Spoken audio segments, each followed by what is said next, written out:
اعوذ باللہ من الشیطان الرجیم بسم اللہ الرحمن الرحیم۔ السلام علیکم ناظرین، کیسے ہیں؟ میں ہوں آپ کا ہوسٹ ادنا خادم، میں ظفر اقبال ظفر، آج اور کل پروگرام کے ساتھ MZ TV2 یوٹیوب چینل سے۔ ناظرین، جاوید چودھری صاحب بہت بڑے اینکر ہیں، بہت بڑے اینالسٹ ہیں، بہت بڑے سٹوری رائٹر ہیں، بہت بڑے سٹوری میکر ہیں، بہت بڑے موٹیویشنل سپیکر ہیں، اور ہمیں بعض اوقات، مکمل نہیں، بعض اوقات فخر ہوتا ہے کہ جاوید چودھری صاحب ہماری دھرتی کے وسنیک ہیں، ہمارے شہر کے رہنے والے ہیں۔ لیکن جاوید چودھری صاحب پہ اب مجھے شک ہونے لگا اس سے پہلے بھی کہ کیا وہ کسی کے ہاتھوں میں کھیل رہے ہیں؟ کیا جاوید چودھری صاحب بھی کوئی جھنڈا لے کے چلے ہوئے ہیں؟ سیدھی سی بات ہے، تھمبنیل پہ آپ نے دیکھا کہ کیا جاوید چودھری صاحب غزوہ بدر واقعہ کاربلا کو جتا رہے ہیں؟ میں نے اکثر ولاگ ان کے دیکھے، میں دہرانا نہیں چاہتا، لیکن میری بات کی تصدیق کر سکتے ہیں۔ وہ اکثر اپنے ولاگ میں فرما رہے ہیں کہ ایران کو حقیقت فہمی کا مظاہرہ کرنا چاہیے، ایران بہت اچھا لڑ رہا ہے لیکن امریکہ ایک بہت بڑی طاقت ہے، اس کے پاس فلاں بم ہے، اس طرح کی فلاں چیز ہے، تو ایران جو ہے اس کو کچھ سوچنا چاہیے۔ تو ایک ولاگ میں نے دیکھا 3-4 دن پہلے، میرے رونگٹے کھڑے ہو گئے کہ جاوید چودھری صاحب آپ کیا کر رہے ہیں؟ لا الہ الا اللہ محمد رسول اللہ آپ کلمہ پڑھتے ہیں، قرآن پاک کی ایسی کتاب ہے جس کو ہر مذہب کے لوگ جس سے استفادہ کر رہے ہیں۔ جہاد کا حکم قرآن پاک میں ہے، اپنے گھوڑے آرموں کے تیار رکھنے کا حکم قرآن پاک میں ہے، اور آپ نے ایران کو مشورہ دیا کہ ایران جو 15 مطالبات امریکہ نے پیش کیے ہیں پاکستان کے ایران کو، ایران دیکھے ایران بہت اچھا لڑ رہا ہے لیکن ایران کو پتہ ہے، سب کو پتہ ہے کہ امریکہ بہت بڑی طاقت ہے، ٹرمپ جو ہے بہت غصے میں ہے، تو ایران کو نکات جو ہے وہ مان لینے چاہیے۔ وقتی تو کیا اب جاوید چودھری یہاں سے چلاکی کا کر رہے ہیں، جاوید چودھری صاحب عوام کو کس طرح گمراہ کر رہے ہیں۔ جاوید چودھری صاحب کہہ رہے ہیں بے شک وقتی طور پر معاہدہ کر لیں، اور بھائی جاوید چودھری صاحب آپ کے سامنے کو پی ٹی کے فادر بیٹھے ہوئے سارے ٹک ٹاک دیکھنے والے، ہم تعلیمی یافتہ لوگ ہیں، ہم سمجھتے ہیں، ہم بھی نظر رکھتے ہیں، ٹھیک ہے، اور ایران کے عوام بھی ہمارے اردو کے ولاگ کو غور سے دیکھتے ہیں۔ تو آپ کیا کہنا چاہ رہے ہیں؟ ایران شکست تسلیم کر لے، عالم اسلام شکست تسلیم کر لے؟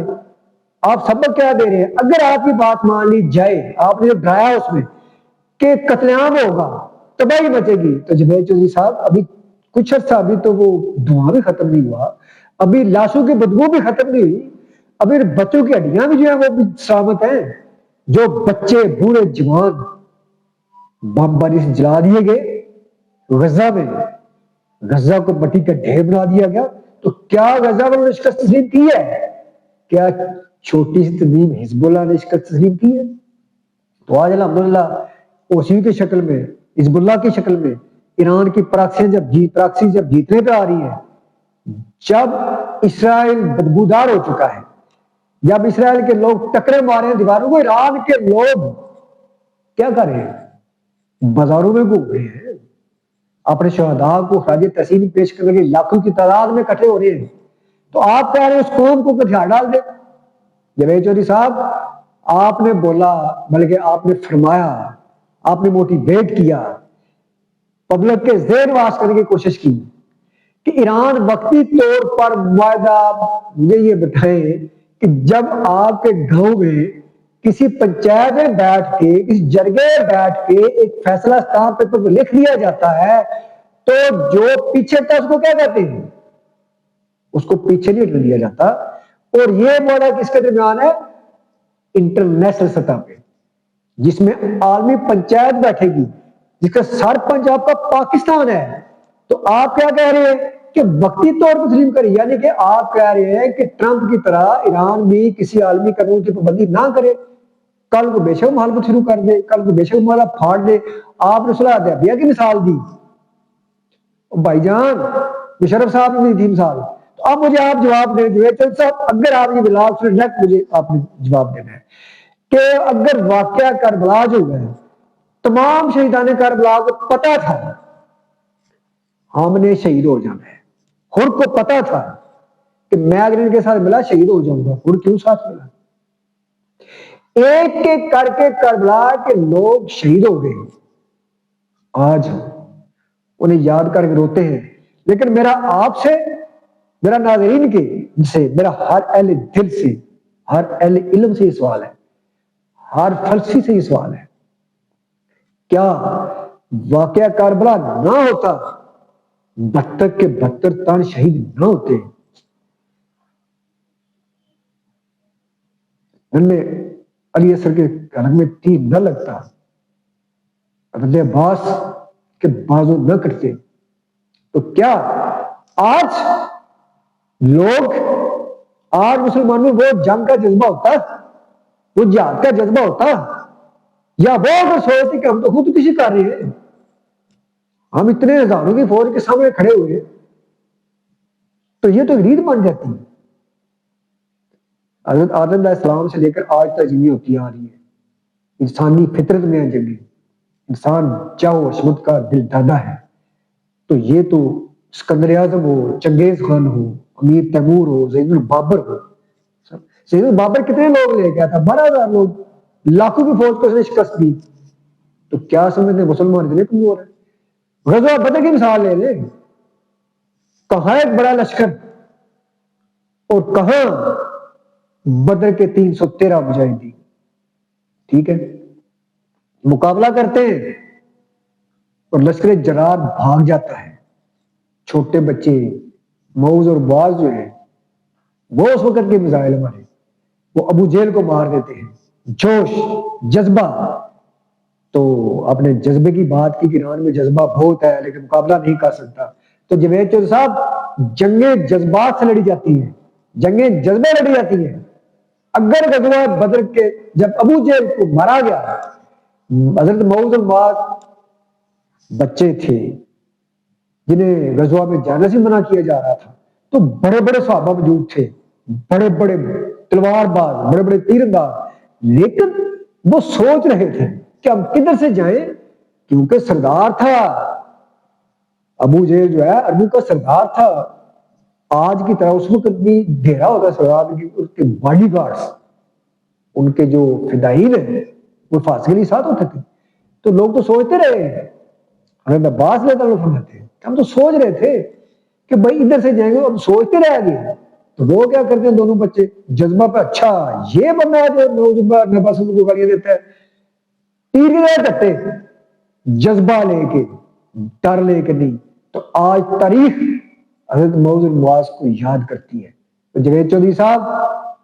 تاریخ روزہ بدر کو یاد کرتی ہے، تاریخ واقعہ کربلا کو یاد کرتی ہے، تو ایران نے کون سا نعرہ لگایا ہے کہ ہم کربلا کے ماننے والے۔ جنید چودھری صاحب میرا آپ کو چیلنج، آپ ہسٹری پڑھے ہوئے ہیں، مجھ سے ہزاروں آپ کا زیادہ علم ہے، آپ کی لائبریری بک سے بھری ہوئی ہے، آپ کا ایک ہی پروفیشن ہے جرنلزم، ٹھیک ہے، آپ دنیا کی تاریخ پڑھ کے مجھے اس بات کا جواب دیں کہ کیا اتنے جرنیل، اتنے فوجی افسران، ایون کہ جو ملک کا سربراہ ہے، جو روحانی پیشوا ہے، وہ بھی شہید ہو جاتا ہے، مر جاتے ہیں، علم گر پڑتے ہیں، بادشاہ مر جاتے ہیں، فوج نہیں ٹھہرتی، ایران ابھی تک ٹھہرا ہوا ہے، تو آپ کیسے کہہ سکتے ہیں امریکہ طاقتور ہے؟ امریکن آرمی چیف کو برطرف کر دیا گیا ہے، امریکہ کے ایف بی آئی کے چیف کو برطرف کر دیا گیا ہے، امریکہ کے اکثر فوجی افسر برطرف کر دیے گئے ہیں، امریکہ کی فوجی اکثر کیا ماری جا چکی ہے، ٹھیک ہے، عرب ملک میں بیٹھی، موساد کے افسران مارے جا چکے ہیں، تیل ابیب تباہ ہو چکا ہے، ایفا تباہ ہو چکا ہے، اسرائیل ملیہ بیک ہو چکا ہے، اور آپ کہہ رہے ہیں کہ ایران سے ہٹا، خدا کا خوف کھائیں۔ آپ نے فرمایا کہ ایران کو وقتی طور پر معاہدہ کر لینا چاہیے۔ جنید چودھری صاحب مجھے آپ کیا جواب دیں گے، وقتی طور پر معاہدہ کیا ہوتا ہے؟ کیا آپ، ہمارا اس دھرتی سے تعلق ہے میرا اور آپ کا، جہاں پہ بندہ قتل ہو جاتا ہے نا، 4-5 بندے شمل پگڑیاں باندھ کے جاتے ہیں، جس میں جانا تھا چلا گیا، چلے ایسا کرے معافی دے دے، چلے یہ بات تھوڑے دست کر دے، معاف کر دے، وہ بچہ ہے وہ آ جائے گی، پھر بعد میں بدلہ شدلہ لے لینا۔ تو چودھری صاحب یہ صلیبی جنگ ہے، یہ کچھ لو اور کچھ دو کی برابری کی جنگ ہے، ایران کا تو ایک ہی مطالبہ ہے، میں آج معاہدہ کرتا ہوں اور بھائی مجھے گارنٹی دو، تو جے صاحب آپ گارنٹی دیتے ہیں ٹرمپ کی، آپ پہ چھوڑتے ہیں ہم لوگ، آپ جائیں کیپٹن یو این او میں کہ میں گارنٹی دیتا ہوں ٹرمپ صاحب کی کہ ٹرمپ اپنی بات پہ پورا اترے گا، آپ معاہدہ کر لیں، تو میں آپ کی بات سے اتفاق کرتا ہوں۔ میں آپ سے آخر معذرت چاہتا ہوں اس شعر کے ساتھ، مجبوری تھی میری کہ منافقت کا نصاب پڑھ کر، منافقت کا نصاب پڑھ کر محبتوں کی کتاب لکھنا بڑا کٹن ہے، خزاں کے ماتھے پہ داستان گلاب لکھنا۔ تو جوید چودھری صاحب منافقت نہیں ہوتی آپ سے، میرے اندر آپ کے لیے جذبات اچھے ہیں اور آپ ہمارے علاقہ کے، ہماری دھرتی کے سپوت ہیں، ہمارے لیے قابل فخر ہیں، لیکن آپ ایسی حرکتوں سے باز آ رہے ہیں۔ بہت شکریہ، اللہ حافظ۔